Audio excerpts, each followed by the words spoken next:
Bonjour à tous, nouvelle vidéo aujourd'hui dans laquelle on va voir ensemble une petite astuce pour une validation de données dans laquelle on va autoriser les X prochains jours. Donc ici j'ai mis 30, on pourrait mettre 20 jours et ici le texte il est combiné donc c'est dynamique.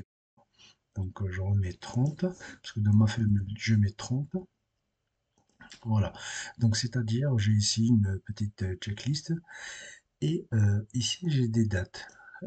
Comme ça, mes collaborateurs ou autres, c'est-à-dire, ils ont la possibilité de mettre une date que pour les prochains 32 jours. Donc voilà, donc si admettons ici, je mets le 23 prochain, donc aujourd'hui, on est le 22. Si je mets le 23, si je mets le 23 et je fais OK, ça ne fonctionne pas. Par contre, si je mets le 21, ça fonctionne. Donc à partir d'aujourd'hui, donc aujourd'hui le 22 septembre, pour les 30 prochains jours. Ok, donc je vais enlever la formule que j'ai appliquée ici sur ces dates-là, sur cette validation de données, et on va la faire ensemble. Donc je viens d'effacer la formule que j'ai appliquée pour cette validation de données. Bien sûr, ici, on a 30 jours. Le texte ici, il est combiné, hein, donc voilà, juste avec des et commerciaux. D'accord, j'en ai deux ici. Avec cette case ici qui m'intéresse, donc c'est la C372. Bon, comme ça, et à chaque fois que je change, si je mets 50, ça, c'est dynamique, ça change ici. D'accord, donc je remets 30 là pour notre exemple. Je remets 30 et on va attaquer. Donc, pour pouvoir faire notre validation de données, rien de très compliqué. Donc, je sélectionne mes dates. D'accord? Donc, je sélectionne la plage des dates sur laquelle je veux appliquer cette formule pour la validation de données. Et donc, je vais dans Onglet Données et je vais ici Outils Données. Je fais validation de données et là, donc, je vais pas appliquer une liste ou quoi que ce soit. Je vais choisir personnaliser. Donc, je choisis personnaliser et là, je vais appliquer ma formule. Donc, ici, on va combiner deux formules. Donc, les deux formules qu'on va combiner, c'est la fonction et. D'accord? Donc, je fais et, j'ouvre une parenthèse et je vais combiner la fonction et avec la fonction aujourd'hui.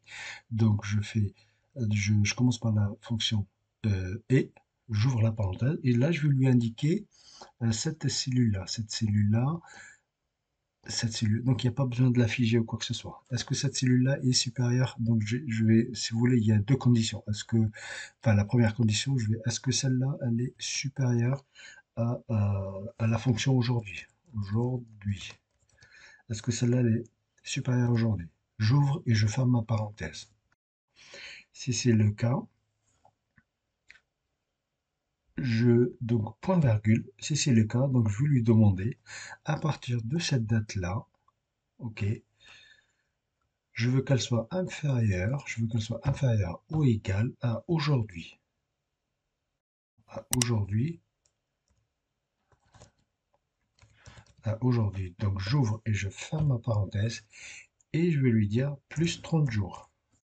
Donc ça, je vais les mettre entre parenthèses. Ce deuxième argument-là, je vais le mettre entre parenthèses.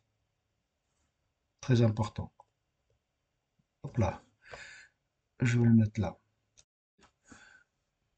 Voilà, donc à partir de là, et là, je viens fermer la deuxième parenthèse de ma fonction et.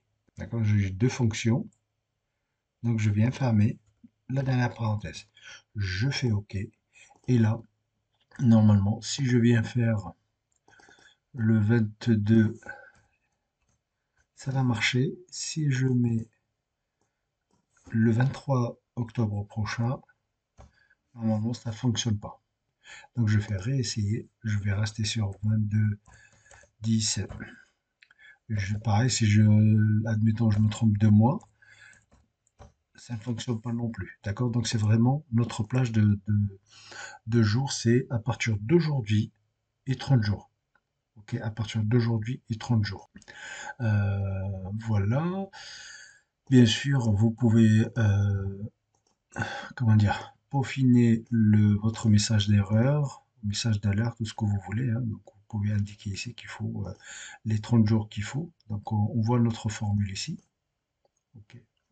Bien sûr, dans ça, en fait, soit vous appliquez ça, c'est-à-dire à partir d'aujourd'hui, mais le truc, c'est que ça sera glissable. Donc demain, donc pour demain aussi, il y aura 30 jours, il y aura 30 jours, il y aura 30 jours. Donc si vous voulez figer, c'est-à-dire à partir du jour d'aujourd'hui, du 22, vous pouvez l'écrire. Vous pouvez, admettons, mettre une cellule là, vous mettez une date, admettons, vous mettez une cellule là, à partir d'aujourd'hui, donc on est le 22, vous pouvez, et comme ça, cette cellule-là, vous pouvez l'appliquer. Si, admettons, je mets ici, on est le 22, et dans ma formule-là, je vais venir, comme ça, si vous voulez, comme ça, c'est pas glissable. Donc, au lieu de mettre aujourd'hui là, donc je peux mettre aujourd'hui, sinon je peux mettre cette date-là. Voilà. Parce que demain, ça sera à partir de 23 plus 30 jours, donc jusqu'au 23 prochain, etc., etc., etc. Donc voilà, libre à vous de voir de comment vous voulez figer ou pas, on va dire, les 30 jours en fait. Voilà, donc soit glissable avec la fonction aujourd'hui, soit fixe à partir d'une date, par exemple. Voilà. Euh, on a vu aujourd'hui comment autoriser une date pour les X prochains jours. J'espère que cette astuce-là vous sera utile dans votre quotidien. Je vous dis merci d'avoir regardé, merci de liker, merci de laisser des commentaires si vous en avez ou des suggestions. Et je vous dis à bientôt pour un nouveau partage.